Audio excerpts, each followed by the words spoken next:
கர்த்தருடைய பரிசுத்த நாமத்துக்கு மகிமை உண்டாவதாக. இன்றைய நம்பிக்கையின் விதைகளோடு உங்களை சந்திப்பதில் மகிழ்ச்சி அடைகிறோம். 2 நாளாகவும் 1வது அதிகாரம் 10வது வசனம். இப்போதும் நான் இந்த ஜனத்துக்கு முன்பாக போக்கும் வருத்தமாயிருக்கத்தக்க ஞானத்தையும் அறிவையும் எனக்கு தந்தருளும்.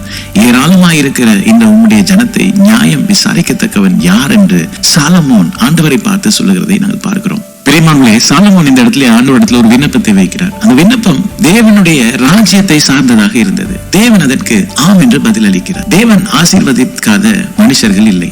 ஆனால் தேவன் முதலாவது பார்க்கிறார், நாங்கள் கேட்கிற காரியம் எதற்காக?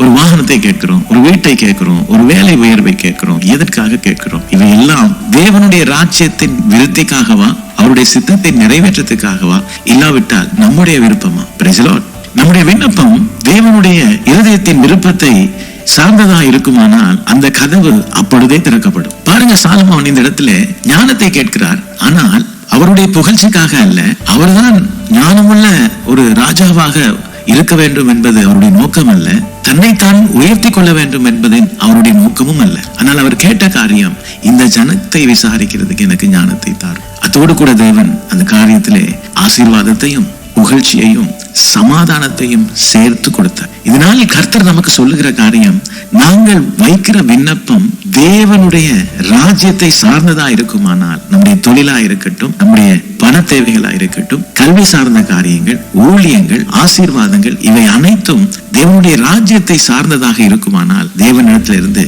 நமக்கு சமாதானத்தையும் புகழ்ச்சியையும் செல்வத்தையும் சேர்த்து கொடுக்கிறவராயிருக்கிறார். கர்த்தர் தாமே இந்த வசனங்களோடு உங்களை ஆசீர்வதித்திருப்பார் நான் விசுவாசிக்கிறேன். தொடர்ந்தும் பைபிள் மரத்தின் வேத தியான பகுதிகளோடு இணைந்து கர்த்தருடைய ஆசீர்வாதத்தை பெற்றுக் கொள்ளுங்கள். God bless you.